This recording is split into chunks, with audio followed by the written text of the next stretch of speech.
the way someone that doesn't ride in a car sees the city is totally different than the way we urbanist architecture are taught in school, especially that old-fashioned modernism, Brazilian modern school that built Brasilia, which there is no sidewalk. Even in America, you see a lot of cities like that, no places for people. And it was always a conflict. What am I studying? The city that I'm studying, the city people are really fond of, the city that people that Brazil is supposed to be proud of. I am not proud of. Welcome to That's Her Problem, the podcast where women who lead, connect, and rewrite the rules get real about building community. The challenges we face aren't always the same as everyone else's. But here's the truth. A city that's good for women is good for everyone. I'm your host, Patty Weens.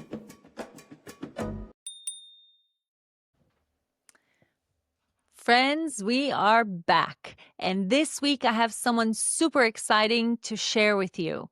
Her name is Renata Falzoni, and she's a force of nature. I have been following Renata for years and years. Renata is a city councillor who is 72 years old and has been a bike advocate for her whole life. She has a really interesting start to her career, and she tells us all about it. Our conversation was long, so I'm going to keep this intro very short, but I really urge you to listen, even if you have to break it up in a couple of sessions. Another thing that happened this week that is crazy if you ask me, is Tom Babin included my book, That'll Never Work Here, this book right here, in his holiday gift guide, right along with Life After Cars from Sarah Goodyear and Doug Gordon of the War on Cars podcast. Come on. I can't believe it. Thank you so much, Tom. This is so exciting. Tom played a huge part in my winter cycling journey. So it's really great to be a part of his gift guide in 2025. Check it out. I'm going to put a link in the description below because it's just so awesome. And there's a lot of great gift ideas for the cyclist in your life or yourself. Let's face it. So let's get to our conversation with Renata, and we'll be right back. So sometimes I might, mix some Brazilian words, translate it for me, and that's fine for us. Is it okay for you? Amazing for me. Amazing. Thank you so much, Renata No Falzoni. problem at Welcome. Welcome to That's Her Problem. I started this podcast because I wanted to talk to inspiring women, and you have been such an inspiration for me for years. Oh, really? Even living in Canada, how did you reach to know me? You know what's so funny? I was looking for videos one time about infrastructure in Brazil, and you popped up, and I was like, who's this fiery woman? I was so excited. So then I was like, oh, who is this interesting person? And so I started following you, and I followed your YouTube channel, and I was just so fascinated with your personality and your activism with bicycles because, I'm the bicycle mayor of my city. Okay. But when I saw your activism, I was like, now that's a goal. That's who I want to be, And then this past year, I was talking to Jorge Queiroz and Rogério Vidueiro. Okay. And they said, yeah, we'd love for you to meet her, but I think she's tied to a tree or she's in jail for protesting a tunnel being built. And I'm like, oh my God. Oh, buddy. When was that? When did you found me? When did you find me in YouTube? When was that? Which year? Okay. In the fall of 2022. Yeah, very recent. Yeah. Okay. Yeah. That's and nice. I watched a ton of your videos. One in particular, I'm from Curitiba. And so I saw a video of you doing a tour of Curitiba by bike. And I thought, oh, I didn't even know this stuff existed. And I started really following you and I loved your videos. But you know what I found interesting is all of a sudden you made this transition from activism to City Hall. And I'm so curious to hear about how that happened for you. But I really want to start with your origin story because I think it's so great. You started in urbanism, architecture, then you switched to photojournalism. You did some sports stuff, and then you came back to urbanism. Tell me a little bit about your story. That was awesome, and that really, really fixed something I was very, very anxious about my life, that's being divided and not being able to sum. And that this very final trip that I'm going, I always call it my 10th childhood. I'm living my 10th childhood. It was incredible because I'm mixing and summing everything that I really experienced in my life, working, fighting for, living, and always join. Well, I went to architecture school, but I could have easily gone to pure mathematics, pure physics, not physician, physics. I was really number person, abstract number person. But on the other hand, that was early 70s. Women would go for housing, feeding children, having children, married, or maybe teaching kids. Or in my time, they were able to go to university and so on and have more years of education. So I went to architecture mainly because I love, geometric drawing and space drawing, 3D drawing, things like that, and thinking physically.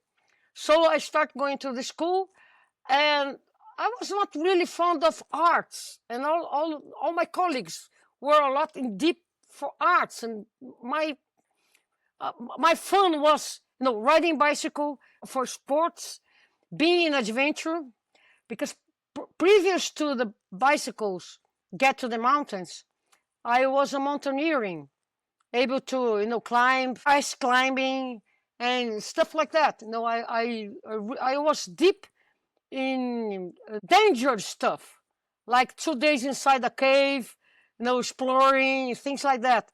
Was this in Brazil 70s. Or somewhere else? In Brazil.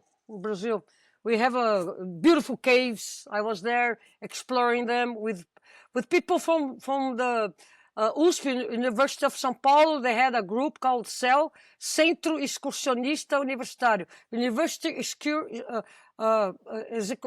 Excursionista, how would you translate it? Center excursion center. Exploration, mainly exploration. Yeah.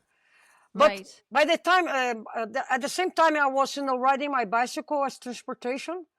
And as soon as I finished my, graduation in architecture, I realized I was much more fun of shooting pictures and things like that. And I put my money working in calculating steel structure. So that's the reason why I understand so beautifully, yes, the frame of a bicycle, all the forces, all the vectors of weight, and so I see a bicycle, I see the pressure, where it goes and how it works and everything. So by that time I went to picture because I was very fond of shooting pictures, and also because I was much more interested in having a fun life in journalism. I was very, very fond of being a photojournalist. Right after I left my university, the architecture school, I went straight through the journalism. Me and others. So you have Brazilian very important movie director who was a movie photographer is Fernando Meirelles. Fernando Meirelles, it was my, not colleague, because he went to FAO and I went to Mackenzie, but we were both same age, same schools. We knew each other a lot. There's lots of people that went to architecture by that time came to go to, not to journalism as well, but to films and to be director, film director, and things like that. So being an architecture, it was an interesting way to understand complex things and to give a solution. So it was very, very interesting the training of different variables, and then you study them, and then you make a result. Think complex. That's the way I think. It was molded being an architecture of solutions, of communication solutions, and with not communication in words, but with visually and things like that. Is being in journalism. I'm very proud of being one of the first here in Brazil, the first video reporter, video journalist. See, I don't see if you see some cameras here, old-fashioned cameras. I was in ESPN, working for ESPN, and they wouldn't give us money and infrastructure to be on the mountains, to be climbing, to be diving, to be inside caves. So I started filming by myself with small cameras. They were not very small, but by that time I was, shooting. It's easy to say that today because it's easy people to understand what we were doing in the early '95. They wouldn't believe us. They wouldn't give us any credit. But we were able to do a lot of... It wasn't your phone. It wasn't your little gimbal on a phone. And, like 5 kilos camera. Yeah, exactly. 5 kilos camera. But, riding the bicycle with it, filming in the bicycle with the camera, filming, being hanged in a rope with the camera inside a cave with the camera, no lights. And so I was, I worked for 18 years at ESPN. And what I really developed there, it was this language of video journalism, video reporter, we say in Portuguese. But in America, they call it videography, which is a little bit different because the videography is not really the one that deals with the text. And we would do both, the text, the interviewing, the camera, the picture, enjoying all this. That's the way I brought architecture on that. It was in the early '76. I was still studying. I gave up my car here in São Paulo, and I started riding my bicycle always. Maybe a car, hitchhiking in town, maybe a bus, but never with my car because it's hateful don't having where to park a car and being stuck in the traffic. I hate that. So I started riding my bicycle and doing all those photos and videos. And it was interesting because the way someone that doesn't ride in a car sees the city is totally different than the way we urbanist architecture are taught in school, especially that old-fashioned modernism, Brazilian modern school that built Brasilia, which there is no sidewalk. Even in America, you see a lot of cities like that, no places for people. And it was always a conflict. What am I studying? The city that I'm studying, the city people are really fond of, the city that people that Brazil is supposed to be proud of. I am not proud of. The city. So that's so interesting because when you say you're building these things in architecture, but you zoom by in a car, you're not even appreciating what you're building because you're not putting the sidewalk there for pedestrians. It was a plan. That was 100% planned to be this way. No, the car-oriented cities are not for people. They deny the human body in every sense.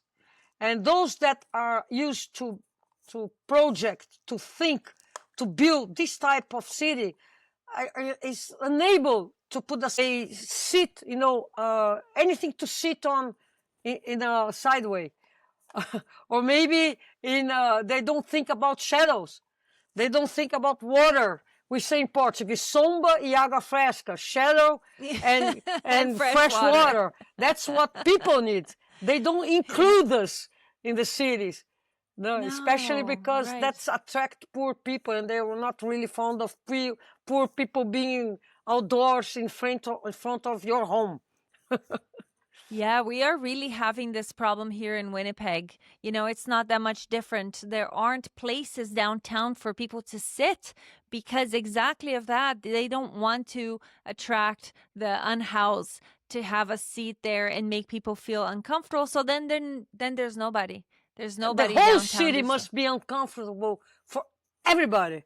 So those that can yeah. afford the money and the stupidity, because you're supposed to afford money and stupidity to be Uh-huh. comfortable inside a stopped car in the traffic. Huh. Wow. Uh, You're such a fiery politician, huh? You know, I love that.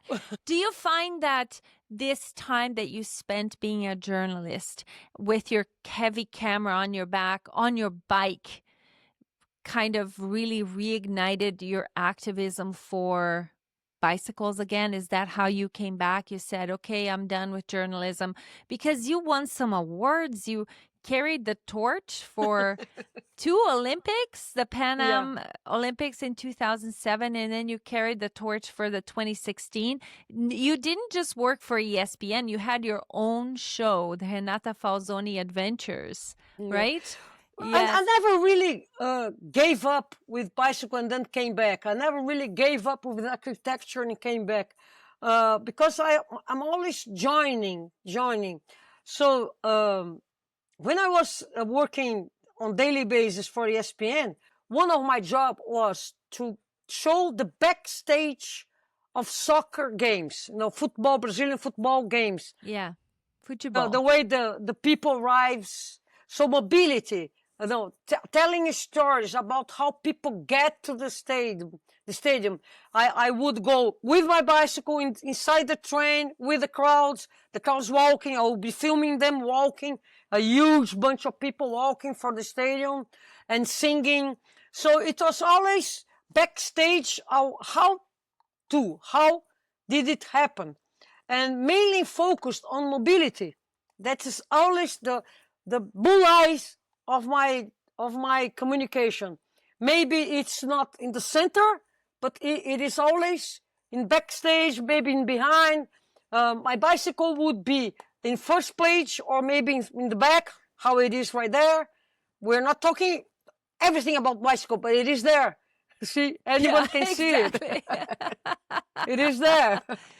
So it's and I was always pushing what they would propose me, being always about how to get there, mobility, access. For instance, I was in four Olympic Games and also 4 World Cup, World Soccer, futebol, né? Copa do Mundo. Yeah, World Copa do Mundo. World Cup, 4. World Soccer, yeah. And yeah. the first well, one. It's the only World Cup that matters. Let's talk about that. No, in Brazil it is. When they say World Cup, that never means bicycle or whatever. So word football, no, soccer, which means the word World Cup, yeah. World Cup FIFA. for football. FIFA. So the very first one, it was in Korea and Japan. And I was there, in my bicycle. I rode a lot with my bicycle just to show just to look for interesting stories. I would, wake up in the morning, do like what the wind blows there. Let us go there, and everything would happen there.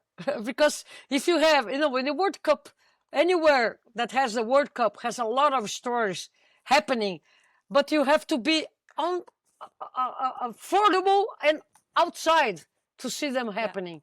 And it was very interesting because I was looking for different stories, like Brazilians living in Japan, staying 2 days in the line to buy a ticket for the final. So you will only see that if you were riding a bicycle on the streets, because you find a Brazilian, say, oh, go there and see the huge line. My woman, my spouse is there for 2 days because she can she can't lose the job. I can't. So she stays in the line. She will lose the job. I cannot. That's interesting stories. Interesting stories. And never things about you the don't see game. from a car. Yeah. Yeah, and never about the game itself. But you know how the crowd would get there. No, by train, by subway, they are carrying huge flags. How they fold it, how they open it, how they carry it, and the dancing and the music and translation of music, new couples, Brazilian couples with Koreans, girls and things like that. It was very interesting. So cool. What a always in bicycle. You'll never get Yeah. that if you were in a car or being totally scheduled. The bicycle is great because you are so open door, so free. You're so free. And being found. People find you. Right. And Yes, tell you absolutely. stories. So from, telling these stories with the bicycle, carrying your camera everywhere, and then you quit SBN and you started your own channel, your podcast and YouTube channel, and you were talking about mobility. You continue to talk about mobility, and you traveled Brazil and the world talking about mobility. And then all of a sudden, not all of a sudden, because you tried to get into City Hall 3 times. Yeah, 4. I'll tell you about the first one. The first one, it was in 96. The very first one, that is interesting because, I was never really focusing getting into the City Hall because you can understand it's challenging. And you have to be very mature to be able to stand a huge lot of crap. To be honest, I love it. But it is a lot of how crap. you really feel. Well, in 96, I was there at ESPN, and I was really proposing them to become a video reporter, but they wouldn't put credit on it. No, the camera is no good. Who are you? And so I was, realizing that was going to be very hard for me to do in a huge TV station what I was looking for. So as I was seeing that was not going anywhere because they were blocking us. Oh, Renata, your voice is not as good. Okay, you can deal with cameras, you can deal with photos, but the camera is no good. Your voice is no good. And that time, there was a law here in Brazil that at least 1/3 of the candidates should be women. So I had an advantage because although I was not, a star in any TV, people knew little, I was already like at least 20 years. Bike, adventure, climbing, and doing material, journalist material, written and photographs in a lot of magazines. I had already worked for Playboy and all the big magazines, so people knew me a little bit. So I gave up for TV. Okay, this TV station, they don't want me the way I want to be there. They want me just like, grabbing a microphone, something that I don't like. I won't have my camera. So and as they put this law, 1/3 has to be a woman. That means that any woman in the block of candidates of a party means 2 other men. Right. So they gave me the space. I didn't have to fight for it. It's a good. So bring her. So it was easy interest. So that's the reason why I tried in 96. But the experience of that campaign, it was so awful.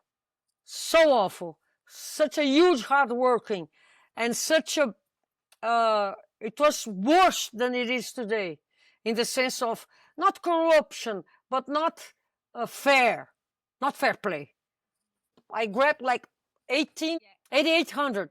I don't know the way they say. It's great. Yeah, that's how you say it. And it is a lot of votes. But I gave up. So and by that time I was, succeeding on putting the videography inside the TV. Then I also worked with a Canadian guy that came to Brazil. He was from City TV, this Canadian TV station that was training our Canal 21 to do so. And this guy came to Brazil when I showed what I was doing. It was like, imagine a rope here in Paulista Avenue, a huge rope in different buildings. And I was filming myself, crossing with a tirolesa. Wow, with the camera in the rope, crossing two huge buildings in the Avenida Paulista. Oh my God. And the guy saw it and said, okay, you are doing it. And he brought it to Canada because they were working with heavy cameras, and I was already working with better cameras with my hand, even though they were heavy, but on hands. I was stronger. I was like 50-year-old. It was easy. Yeah, right.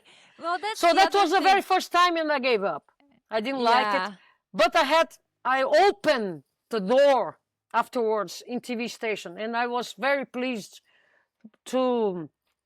because I traveled 33 countries in bicycle. So I would get to I would go to those places, get to an airport, assemble my bicycle, travel, filming and everything, mainly with groups, lots of people, different people, being with them, World Cup, also Olympic Games, and writing a lot and in stories, or about the trip itself, or about what's happening in the habitat of a huge World Cup, of a huge Olympic Games. And Olympic Games is incredible because they always have this pledge of putting a better city in the sense of sustainability and mobility, being sustainable. Any city to be sustainable has to put a lot of effort of how people move themselves. So it was always interesting to put a focus on the pledge they did previous to receive the games. So despite the games itself, the athletes and the games, we have the city. Like Paris was incredible. The journalists were not able to understand what Paris put to the world. They were not capable to understand. How can you swim in the river? How can you only bicycles? Lots. They didn't understand. They were the river is not as clean as supposed to be. What the fuck? Go study. How difficult is that? How to what? It's not bad. They don't realize the huge effort. The big show of the Olympic Games in Paris, it was the city itself. It was the city and the bike lanes and the transformation, the removal of cars. Yeah, it's incredible. Did Rio also receive that kind of transformation, or did the money go to the corruption? Well, of course, if you see Rio de Janeiro, I cannot put my hands on fire if the money was 100% legally used. On fire. That's in Portuguese. That's a Brazilian saying of like, I can't swear on the Bible. It's the same as saying, I can't swear on the Bible, right? I can't put my hand on the fire. I love it. I swear on the Bible. But Rio de Janeiro, they were capable to put down a huge highway, unleveled highway, Miocão, a huge bridge, not bridge, viaduto, a huge highway they had crossing all the port area. They put it down, but they put a huge tunnel under. So it's still looking for how to do better for cars. They totally stopped with the bicycle lanes. Yeah, really. Yeah, really. They stopped. But even though they have a huge amount of percentage of daily trips in bicycle, like São Paulo, we have like 1.5%, 1.2%. In Rio, they have like 7%. Really? Yeah. Yeah. Yes. Wow. Yeah. It's a I lot. was shocked when we were just in São Paulo 2 years in a row, the past 2 Christmases, and we were able to travel so much faster on like even Rebouças, which is a shitty bike lane. It's just a bunch of bumps on the road. But even that was so much faster than taking a car. Or, the bus was good too, but it was just so impressive as how a huge city like São Paulo can have bicycle infrastructure and make it easier for people. But I know that there are a lot of deaths as well in Well, São Paulo. Unfortunately, not only Yeah. on cyclists, but all over. We have a huge Motorcyclists, yeah. problem, motorcyclists. And Yeah. we had, the mayor had planned to, in the last, has been re-elected. In the previous, no, he's re-elected. The good thing is he cannot be re-elected. But the previous, when he was mayor, the previous mandato, how they call mandat? Term. Term. Okay, the previous term, they, it was a promise, a meta, one of the A goal. yeah, one of the goal, written goal, means mandatory goal, because they planned to do it was to go down. We had by that time six deaths per one, 6 mortes por 100 to 100,000 inhabitants. Wow. 100,000. It is a lot, but it was worse. And the goal was 4.5 deaths per 100,000 inhabitants. Yeah. Right. Now we are in 11. No, 9. We jumped from 6, instead of getting down to 4.5. In 2020 to 2024, in 4 years, we jumped from 6 to 9. 50% of decrease. Wow. And we're aiming increase, we're aiming reduce 30%, we increase. And due to lack of intelligence. The thing is for you to have safety on the streets, you're supposed to lower down the speed. And that is something that Brazilians don't understand. Second, thinks that they crucify the political that suggests and put us to work. So this mayor he doesn't have the courage, because everyone knows what to do, but it is a bad taste medicine to the crowd that they want to be responsible of.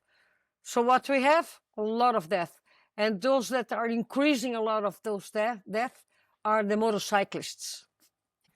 And now, talking about my work at the City Hall, we are doing a huge work and research on, moto application, moto app. Those with the levers and everything. They are also carrying live people, being like a taxi, moto taxi.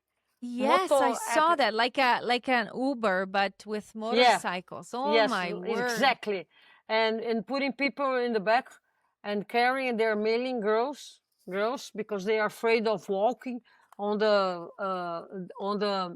periphery, and there is a huge problem about that. We are working on it, and we're supposed to make rules about that, and we are studying a lot that. And I am the president of this group. This group. We are working on that for the past 7 months, and the numbers are incredible. And every day we listen. We're supposed to lower down the speed and to have fiscalization. I would say enforcement. That's it. We don't have law enforcement at all on the roads. So how do you were just saying how the mayor doesn't have what we call here the political will or the courage to make change, right? Because he is afraid of the blowback, even though This is his last term. He doesn't get another term. Why is he afraid? And how do you reconcile being a woman in City Hall and having to say, look, we got to do something. You are in this committee. You're trying to make change. You are what I call here in my show. I talk a lot about women having a seat at the table. You're not sitting, you're standing, you're pounding on the table and you're yelling. How is that? How are you received as a politician, as a woman politician, having to face this kind of resistance? How do we say in English? Resilience, resilience. How do you say? Resilience. Resilience. The thing is, whenever you push the mayor, he will always give you an answer. It's not my fault. It's not my fault. We have in Portuguese a way to say, I'm going to say in Portuguese, and you translate. Please. Okay. A culpa é minha, eu ponho em quem eu quiser. Oh, that's a good one. That's really good. The fault is mine, so I can put it wherever I want, in whoever I want. Huh. That's it. But, he won't say that, but that's how they are. Yeah, because you make the answers are always someone else. It's never their responsibility. It's always about a fault, a culpa, guilt. Someone is guilt. It's never mine responsibility. And that's the main difference when we always give a speech about the way the Sweden, Vision Zero. Do you know about it? Oh, Vision we do. Zero. Yeah. Vision Zero means responsibility. The way we do means someone is guilty, never me. I never take the responsibility because someone is guilty. Instead of Vision Zero is responsibility zero, right?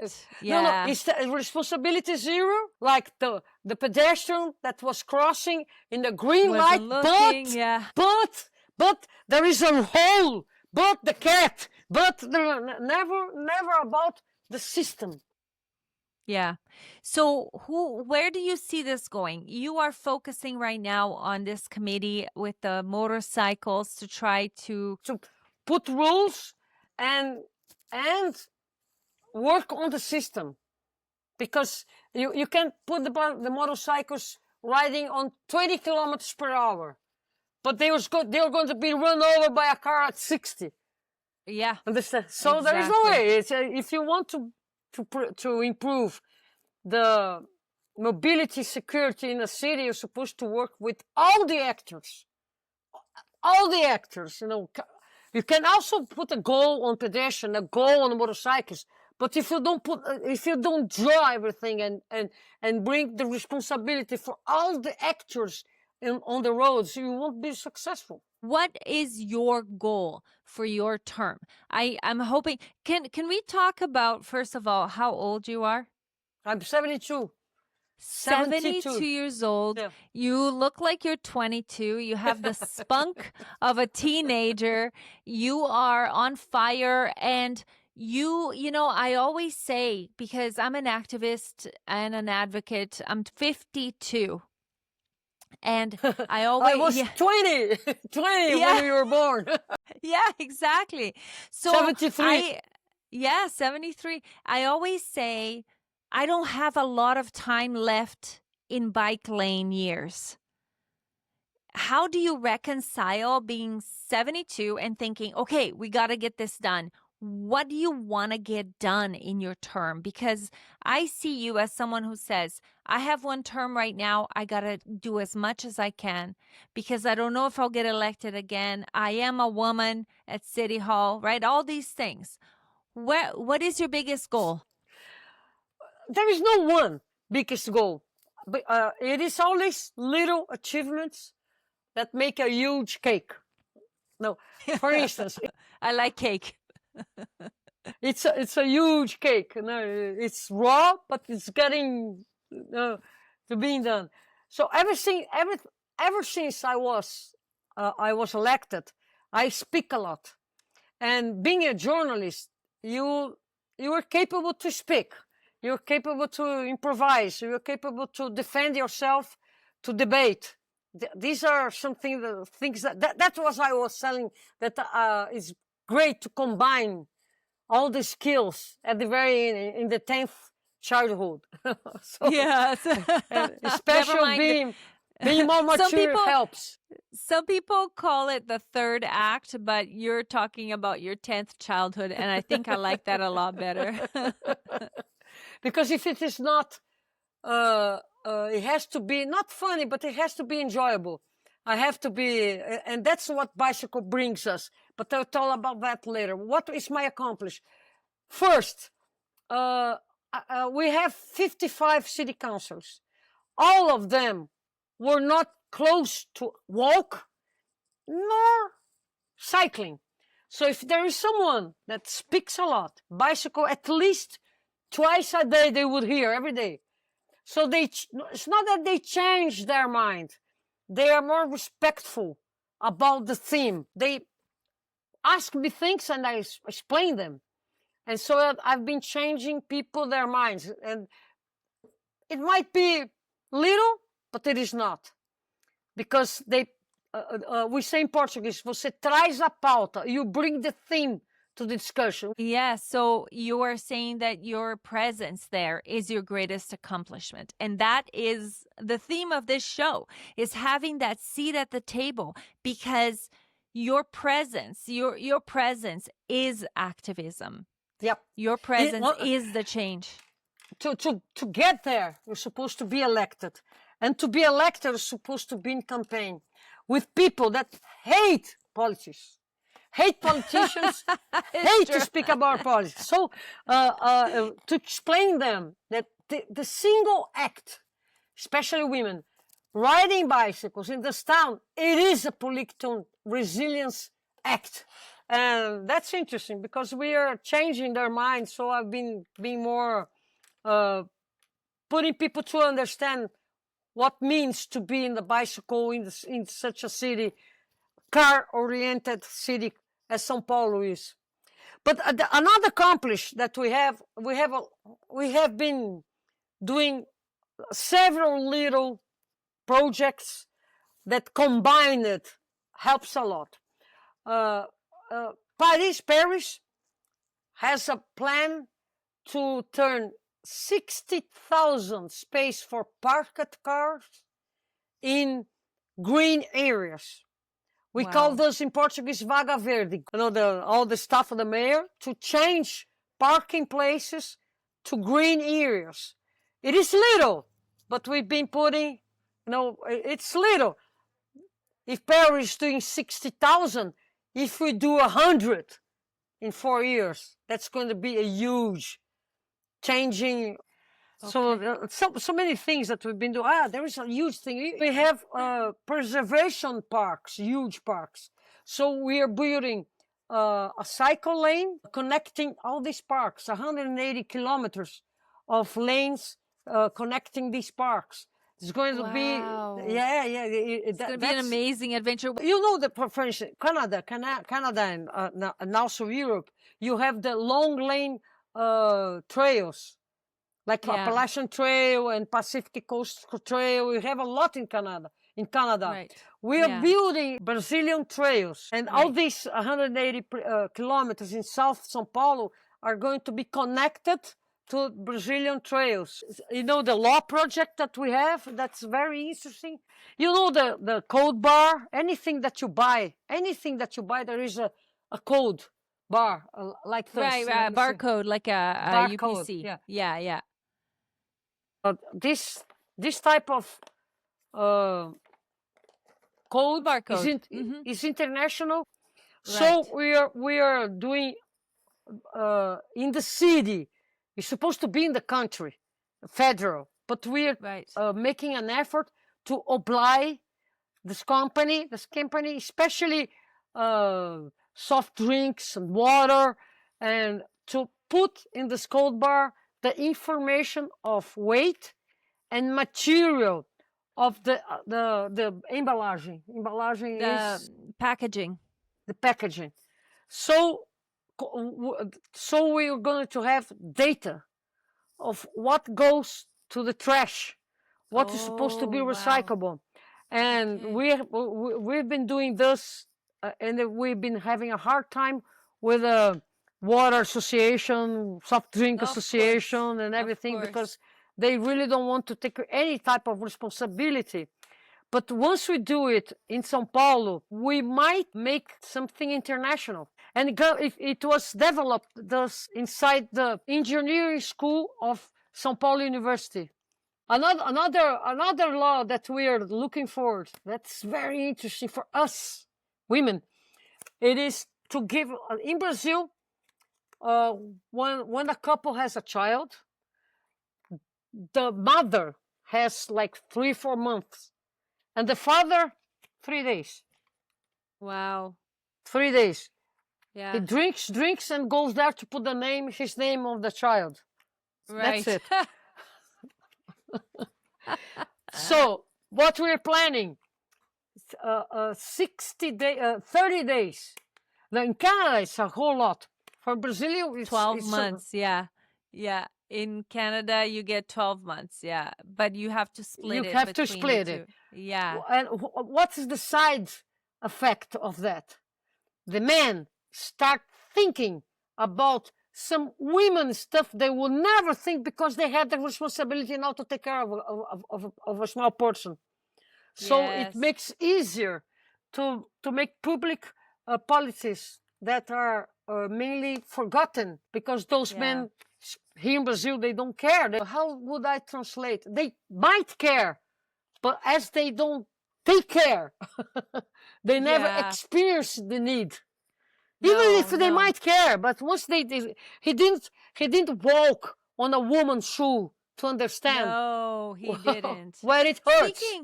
Speaking of walking in women's shoes, what can you do? You were talking about women's safety. Where do you think that's going in São Paulo? What can be done to make women feel safer in São Paulo? Because one of the things that I talk about is how a city that's good for women is good for everyone, that is safe for women, it's safe for everyone, pleasurable, right? But São Paulo is hostile to women. It's Brazil. terrifying. Yes, all of Brazil. But I remember in São Paulo, I saw maybe 3 women riding their bikes. And in Curitiba, I saw a lot more women riding their bikes, even though they have less bike lanes. They just were more out and about. What is that you can do at City Hall to change that? That's a great question, because we even run over an architecture. She was doing a post-graduation on this exact theme.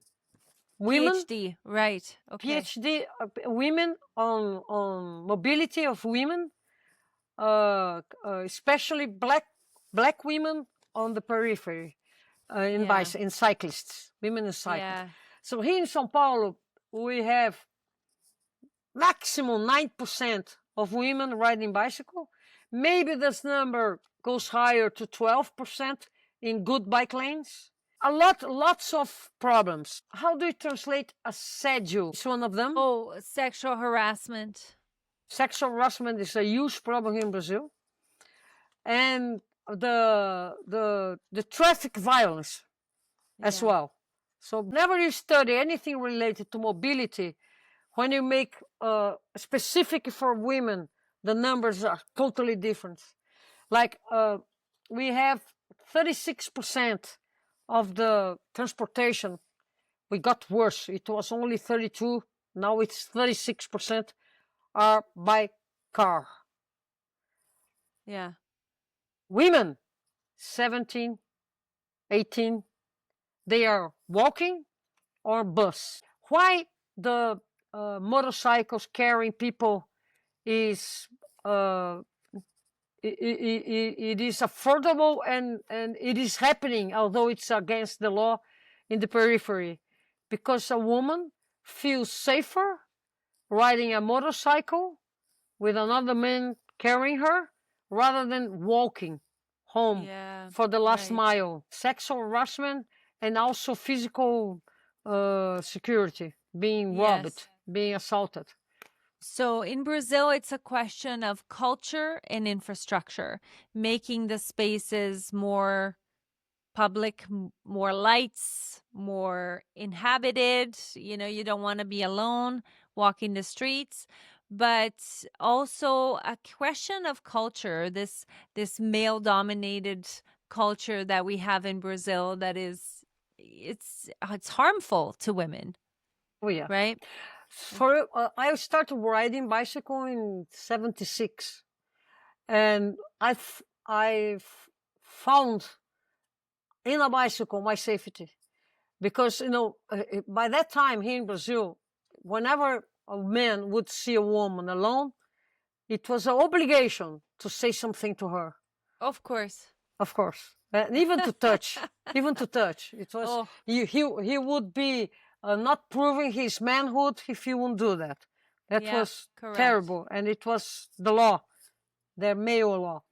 When I was on a bicycle, Patty, they wouldn't believe, because a woman in a bicycle It was has by already the time gone. they saw you, you're already gone. So that was the That's way fantastic. yeah, You and I fought took the a lot of assédio. advantage of that. I took That's a huge amazing. advantage for that, because not advantage. I put myself in the right place, my right to be wherever I want at any time. Yeah. So I even love though it. today in a bicycle I feel much more safer than walking, because Oh, I'm fast. absolutely. Yeah, Right. because I'm fast. Yeah. I'm At fast, 72, and you're still lightning fast. yeah, I not really love it. fast. I can always change the route and anything. You understand? I do. So Well, the it's question been that you asked me, what yeah. is missing? It is also missing a huge change of mankind. This episode is brought to you by Shifter's new online course, The Ultimate Guide to Bike Commuting and Urban Cycling. This course gives you all the knowledge you need to make the bike a bigger part of your daily life. It's created by Kaylin Klingbeil and Tom Babin. This is so fitting because Tom's YouTube channel was the catalyst for my winter cycling journey from casual bike rider to year-round bike commuter. Chances are you're already riding your bike a lot, but you might know someone who isn't and who would like to make the transition but just doesn't know how. I'm telling you, this is exactly what they need. Find the link to the course in the show notes and on my website at pattybikes.com/podcast. When you use the link provided by me, I make a commission. So share it with friends and family and anyone you think should be making the bicycle a part of their everyday life. We're coming to the section of the show that I call Thank You, Amy. And it's a reference to Taylor Swift because I'm a huge Swiftie. And, okay, awesome. So, was there a time when you were underestimated and you turned that situation into an opportunity to succeed and even excel? That's the story of my life. Yes, it is. I was just going to, as I'm reading this, I'm going, we have already talked about this. It is the story of your life. Watch It is me. the story. Yeah, you don't think I can do this? Watch me. But the interesting thing now is that being underestimated here in Brazil, all women are. All women are. All women are. It is. And the way we simply ignore it and keep on Move going. on. Keep on going. Move on. But in the city council, it got worse. Yeah. Okay. It got worse. Yeah, for because sure. I was not because being my boss. For instance, after we finished ESPN, I started Bike é Legal. Bike is legal. Bike is legal. Let us translate. Legal in Portuguese is legal. Cool. And it is cool. So bike is cool means bike é legal. Bike is legal. So I was the boss, it doesn't matter. I usually work with men, but there is a lot of girls in the team. Okay, let us do it. But by the time I went to the city council, I had forgotten how deaf some men can be with a woman voice. My goodness. And there is this huge, stupid project that we had to change. And there were two issues that we had to change. Two issues concerning to avoid future big problems. And the chief, he was not listening. And I was like, okay, Gucci, explain him what I'm talking about. And my chief, my cabinet chief, explained him what I was telling him for the past 3 days. And then he said, okay, send it to me, I'm going to change it. Oh, At the so very end, you had to get a man to translate it. Oh my goodness. Patty, people that knows me would never believe that I would do that. Me neither. You know what? That is I had to say him, story okay, right there. you change your mind when I put a man to speak to you. Is that correct? And after what, I proved him that he's an asshole. Yeah, I love it. But they are too powerful here. They are too powerful because they have the majority. They have the majority. Yeah, it's true. Yeah. Well, to wrap things up, I have 3 questions I want to ask you. Okay. And the first one is, if you were a bicycle, what kind of bicycle would you be? The simplest one. Yeah? Yeah, a simple like a bike. fixie? A fixie? No, fixie is... No. Fixie's too fancy? No. It's an old-fashioned bicycle with a freio travão. You know, yeah, the old, like a back, very old, like a back paddle brake.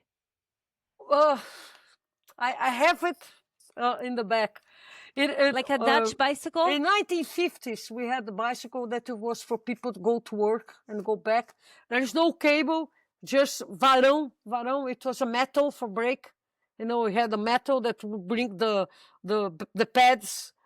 Oh my goodness. Yeah, a very, very simple, old-fashioned bike. Not. It's totally different than a vintage. It's not a vintage. Oh, okay. Okay, it is. That's the one that kind will of never bicycle break. that you would be. Yeah, you never break. You're just a workhorse. I love it. Yeah. Second question. That you can put a lot of weight, and people never steal it. Awesome. So, second question is, what is your superpower? Resilience. Resilience. Yeah, I've been talking about the same thing for the past 50 years. Yeah. You know, the other guest that said that same thing was Sarah Goodyear from the War on Cars. I'm not sure if you know who she is, but she's a good friend of mine, and she's one of my mentors for this podcast. And she said the same thing, and I see the resemblance of you too. You know, the resilience. Just keep going, and I can only aspire to that, because even though I call myself the resilient Brazilian, it's hard. It's hard to be resilient and to take all the punches, right? Yeah. But it's okay, because it makes me feel happy. Yeah, and for sure. And it's never giving up person. Never giving up. Do you have a book recommendation from a female author? Yes? Yes, I do. Okay, what is it? Can you see this? It is Transamazônica. Transamazônica, uma viagem impossível, quase impossível. An impossible. This lady in 1978, she was a New Zealand enfermeira, nurse, healthcare nurse, and she was not able to fix a flat tire. She picked but she was able to. The people from New Zealand, they're solution focused. I love them for that. They have focus on the solution, not on the problem, and they are really positive. And she came to Brazil with a bicycle, and she rode all the Transamazônica. I mean, in 1978, we were still in the dictatorship. This book opened my eye to bike trips. I read it in the 80s. Although she made this trip in 78, she only released this book in the 82, 83, when she came back to Brazil and made social work with dentists. She put a car, and she made the same trip fixing people's teeth. Teeth. And the So what's the name? Transamazonica, What's her name? her name is Louise Sutherland. Okay, Louise Sutherland. Louise Okay, Sutherland. great. And the thing is, I read this book, the first edition in Brazil. And then this friend of mine, he released this book in 2022. And I wrote the preface. Oh, Yeah, wow. mixing my experience when I was there in Amazon at the same time that she was. Once you read this book, she makes easy all her problems. But I have a completely different view of the land that she crossed.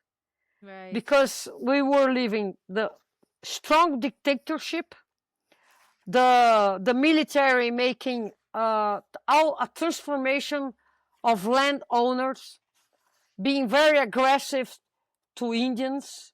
Yeah. And previous to that, we had the borracha. How was the name of borracha? Rubber. Rubber soldier.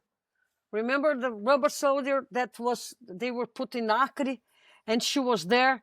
So it is interesting because by that time I met Chico Mendes, that it was an activist that was killed, and I have this letter of him describing the situation that he was living, that is totally that conflicts to what she describes. So As it's a foreigner very traveling. Yeah, that's interesting. yeah, and the way she deals with the problems is incredible, and the way she understands Brazil and riding her bicycle, it's a great book.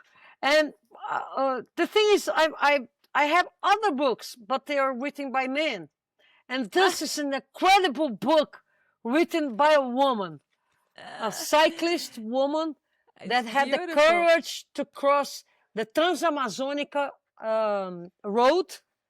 It was like 3,000 kilometers on the road. You know, it was not paved road. Being able to deal with Indians, garimpeiros, and landowners, and a lot of aggressive people. And she Did made she it go by so yourself?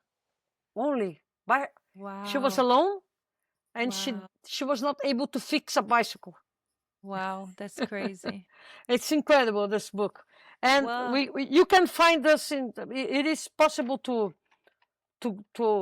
buy this book only in Portuguese, although the first edition it is in English. So That's you right. might have in all over the world, people might have it. And that's her, Great. Louise Sutherland. She passed away like 20 years ago. She didn't live long.